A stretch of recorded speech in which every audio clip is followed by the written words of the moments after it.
You wake up in an alley that reeks of piss and rotting meat. The fog is so thick you can't see your own hands. Your lungs pull in air that tastes like coal smoke, and something worse, something sweet and wrong, like flesh left too long in the sun. The cobblestones beneath you are slick with filth you don't want to name. Somewhere in the dark, a woman screams or laughs. You can't tell the difference anymore. This is Whitechapel, East End of London, 1888. You try to stand, but your legs are weak, hollow, like hunger has eaten you from the inside. Your dress clings to your skin, damp with sweat and the city's breath. A man stumbles past, reeking of gin, his eyes sliding over you like you're already a corpse. Maybe you are. Maybe everyone here is just waiting for permission to stop pretending they're alive. These streets don't care about your name. They don't care that you once had dreams, that you laughed, that someone loved you before the world decided you were disposable. History will forget you existed, but it will remember how you died. Who were they, these women, before the Ripper found them? Her name was Mary Ann Nichols, but everyone called her Polly. Hours before she died, she was laughing. Drunk, yes, swaying on her feet, her words slurring into the August night. But laughing. She touched the brim of her new bonnet, black straw trimmed with velvet, and she smiled.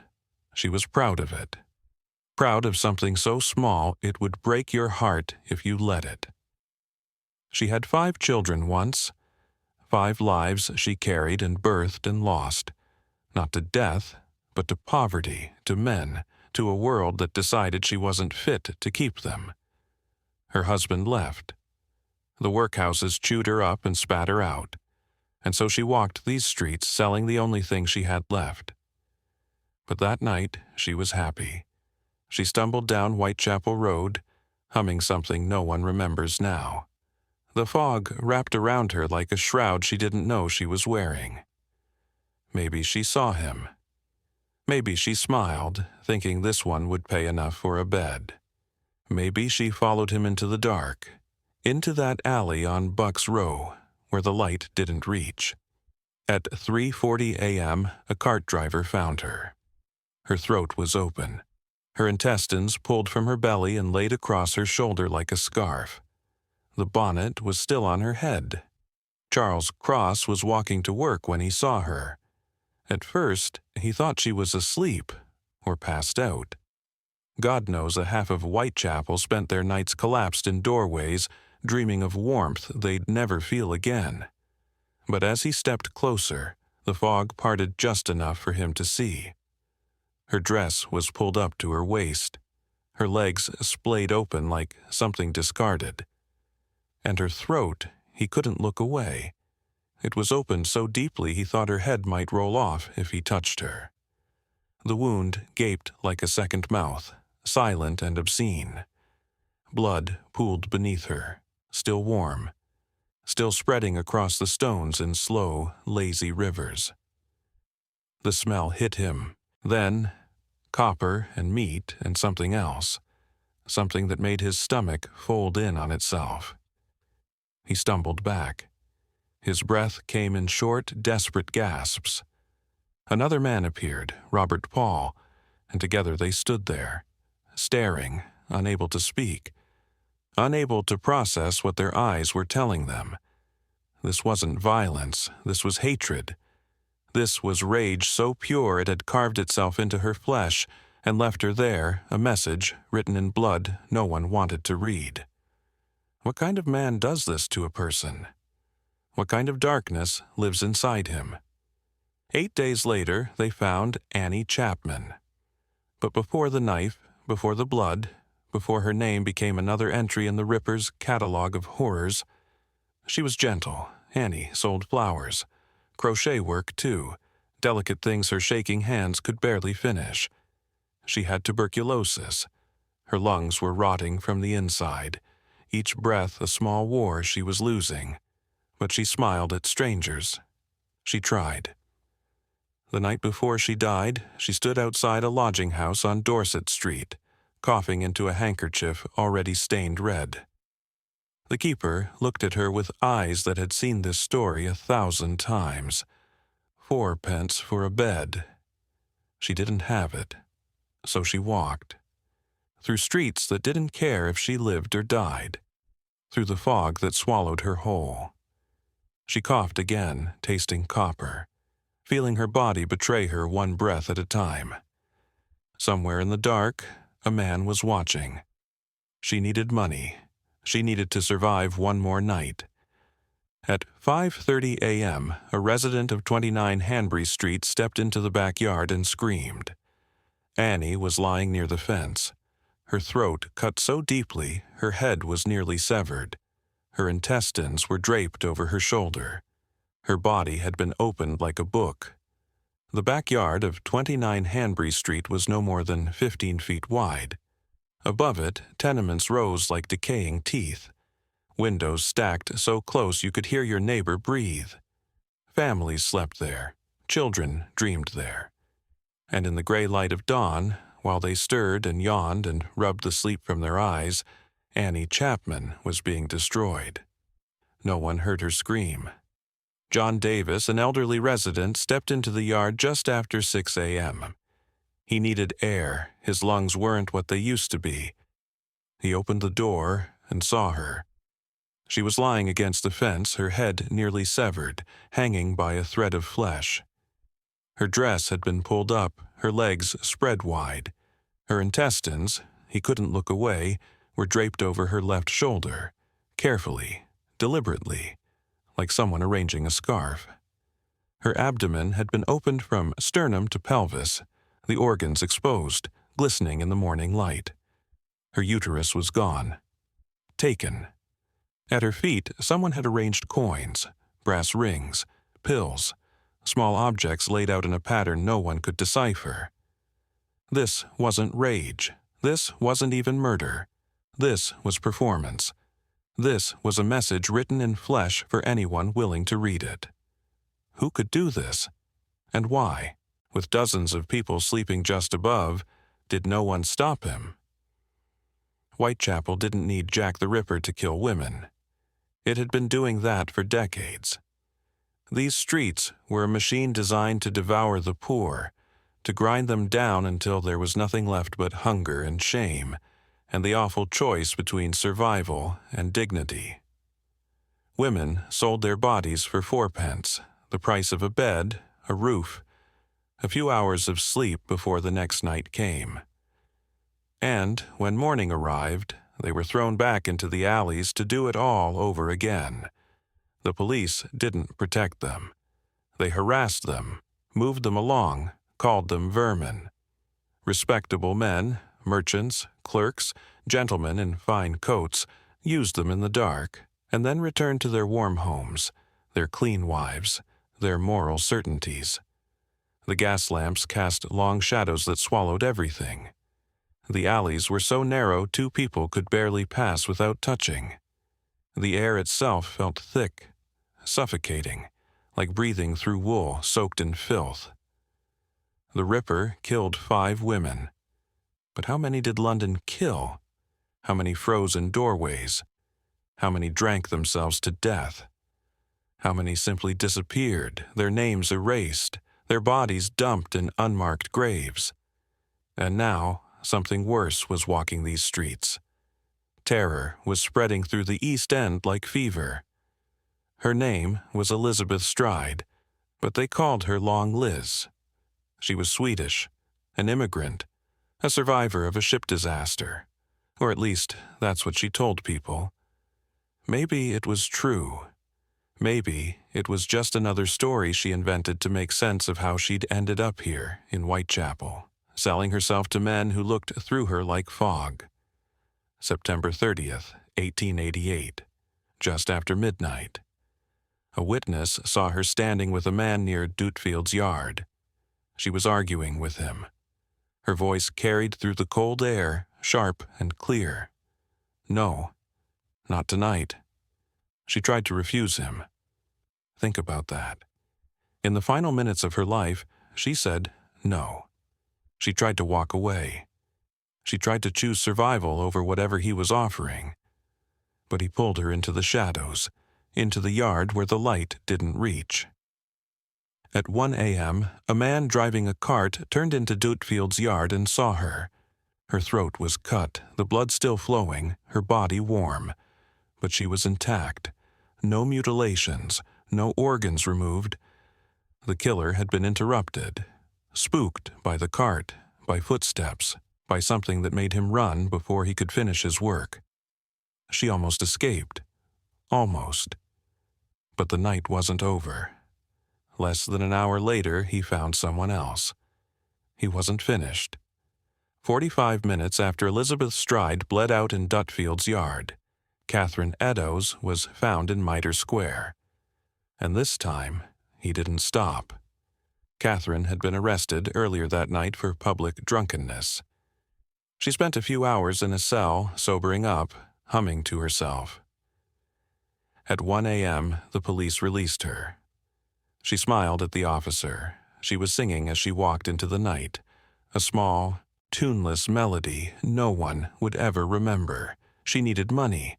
She needed a bed. She met a man in the square. At 1:45 a.m., a constable on patrol found her. Her throat was cut so deeply the vertebrae were visible. Her face had been slashed. Long, deliberate cuts across her cheeks, her nose, her eyelids, as if he wanted to erase her entirely. Her abdomen was opened, the intestines pulled out and draped over her right shoulder. Her left kidney was gone. Taken. He had been angry. Interrupted with Elizabeth, robbed of his ritual. And so he took it out on Catherine with a fury that felt almost personal. This wasn't just murder anymore. This was revenge against the world itself. The double event, 2 women in one night, sent London into hysteria. Panic spread like fire. No one felt safe. 3 days after Catherine Eddowes died, a package arrived. It was addressed to the Whitechapel Vigilance Committee, wrapped in brown paper, unremarkable except for the stench that clung to it. Something chemical and wrong, like meat soaked in alcohol. Inside, half a human kidney preserved in wine. And a letter. From hell, it began. The writer claimed he'd fried and eaten the other half. He mocked the investigators. He called them fools. He signed it with a flourish, like an artist proud of his work. The handwriting was careful, deliberate. This wasn't madness scrawled in haste. This was performance. He wanted them to know he was laughing. The city erupted. Vigilante mobs prowled the streets, attacking anyone who looked suspicious. Immigrants, Jews, men with foreign accents. The newspapers screamed for justice. The police scrambled, humiliated, desperate. Everyone wanted blood. But what were they really angry about? The murders? Or the reminder that they had failed these women long before Jack the Ripper ever found them? These women had been dying in Whitechapel for years, from poverty, from disease, from neglect. The Ripper didn't create the horror. He just made it impossible to ignore. And now the final victim was waiting. Her name was Mary Jane Kelly. She was 25 years old, the youngest, the prettiest, they said. Though beauty in Whitechapel was just another currency that bought you nothing but a few more years of suffering. She was Irish. She had blonde hair that caught the gaslight when she walked. She dreamed, sometimes, of going home, back to Ireland, back to a life where she wasn't this, where her body wasn't the only thing she had left to sell. But dreams don't pay rent. The night of November 9th, 1888, witnesses heard her singing. "A violet from mother's grave." Her voice drifted through the fog, soft and sad and strangely beautiful. A melody that shouldn't have existed in a place like this. She sang it in her small room at 13 Miller's Court, a single room, 10 feet by 12, with a bed, a table, and a broken window stuffed with rags. She brought a man back with her that night. No one knows who he was. No one heard her scream. But in the morning, when the rent collector knocked and peered through the broken window, he saw what was left of her. And he ran. Even now, more than a century later, investigators who read the report say the same thing.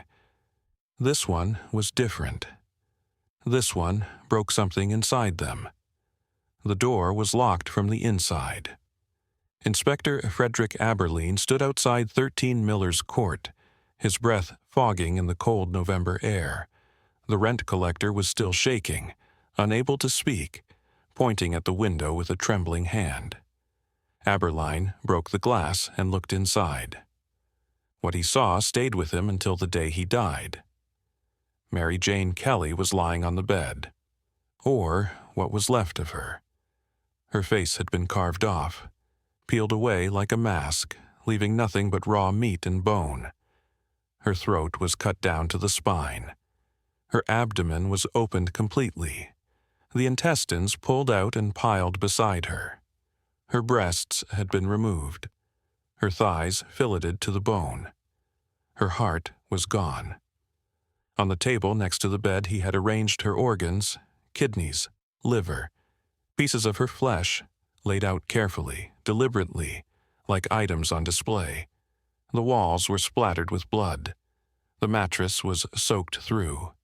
The smell, God, the smell, was something the men would taste for weeks. This wasn't rage, this wasn't even madness. This was intimacy. He had spent hours with her, hours in that tiny room, carving her apart, rearranging her, destroying her so completely that she ceased to exist as a person. The men who entered that room were never the same. Some wept, some vomited. Some simply stood there, staring, their minds unable to process what their eyes were telling them. What kind of hatred does this to a human being? And then, silence. After Mary Jane Kelly, Jack the Ripper vanished. No more bodies, no more letters, no more taunting messages signed from hell. Just silence, thick and suffocating, like the fog that had swallowed him whole. The theories came fast and endless. Maybe he died, maybe he threw himself into the Thames, weighed down by guilt or madness. Maybe he was institutionalized, locked away in an asylum where his screams blended with all the others. Maybe he emigrated, carried his darkness to another country, another set of streets. Or maybe he just stopped. Maybe the violence burned itself out. Maybe he looked at what he'd done to Mary Jane Kelly and realized he'd gone too far, even for him. Maybe he walked away and became someone else, a clerk, a butcher, a husband, and no one ever knew. The women were gone. The killer was gone. But the trauma remained. It seeped into the cobblestones, into the walls of Whitechapel, into the nightmares of every woman who still walked those streets. Because for every woman the Ripper killed, there were hundreds more who survived him, who lived in his shadow, who carried his terror in their bones. History remembers 5 names, but what about the others?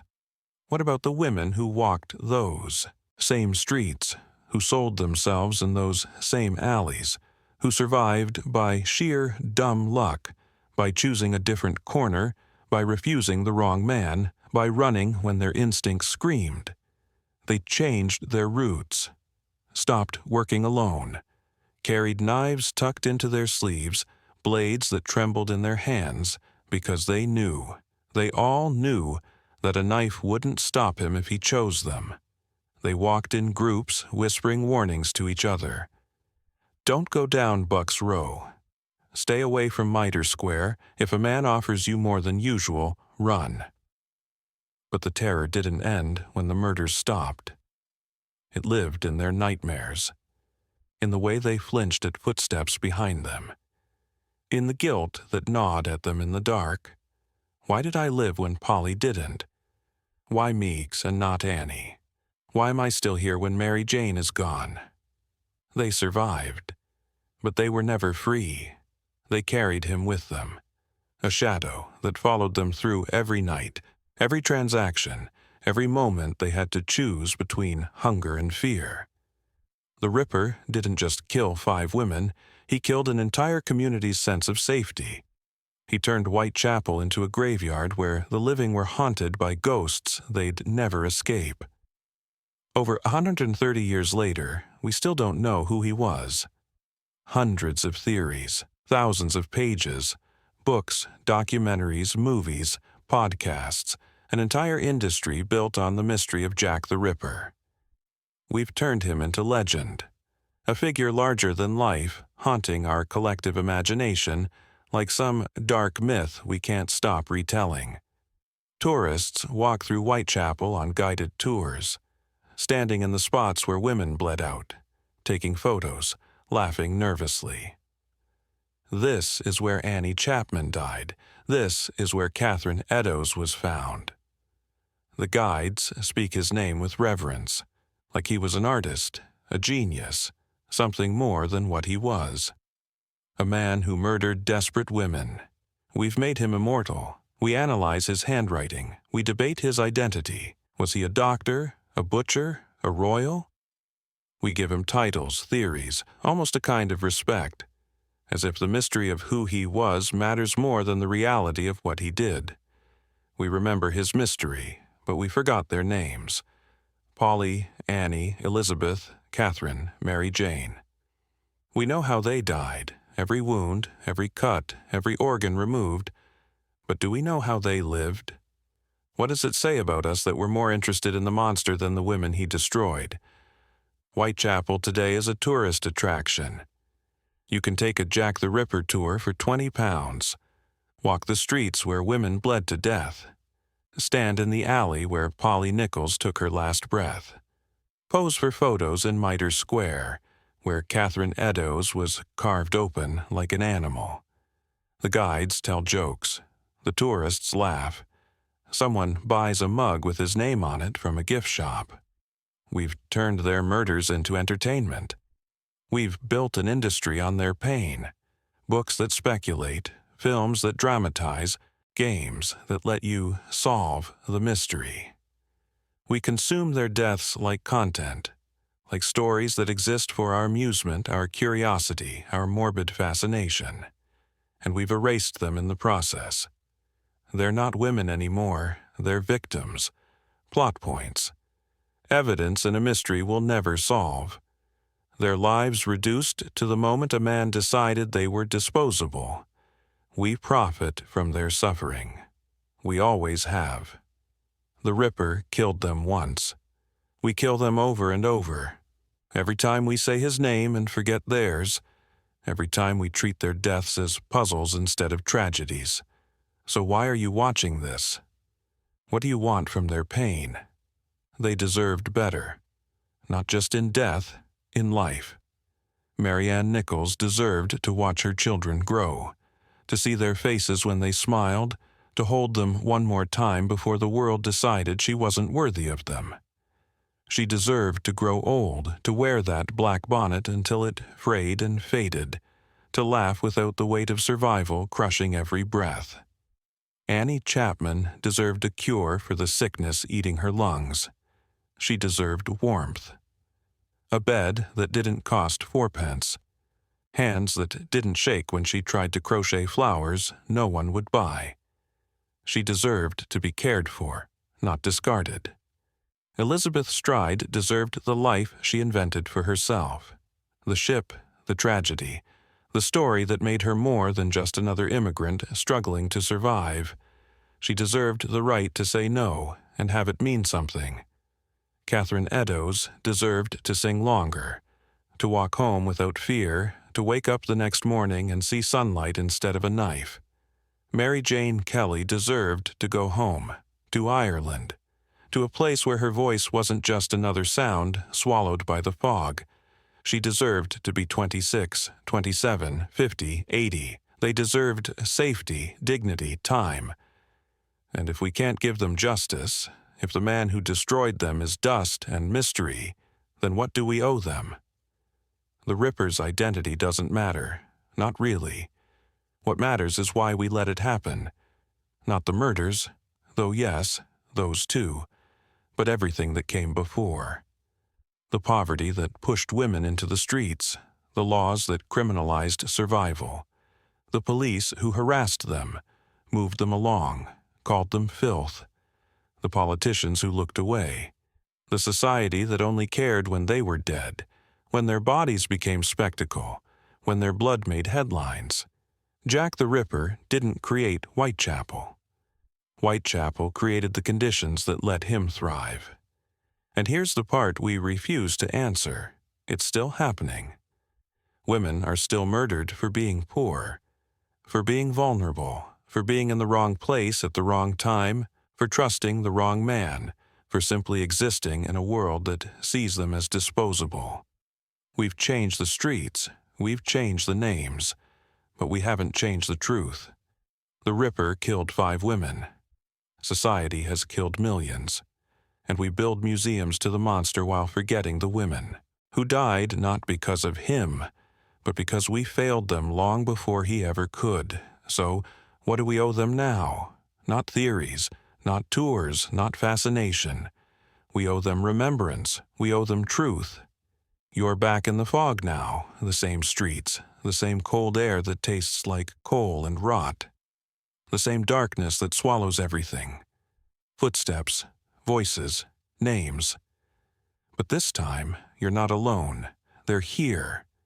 The 5 women who died in 1888, whose bodies were opened and displayed, whose lives were stolen and forgotten. They walk beside you, silent, patient, waiting for you to remember. Mary Ann, Annie, Elizabeth, Catherine, Mary Jane say their names, not his.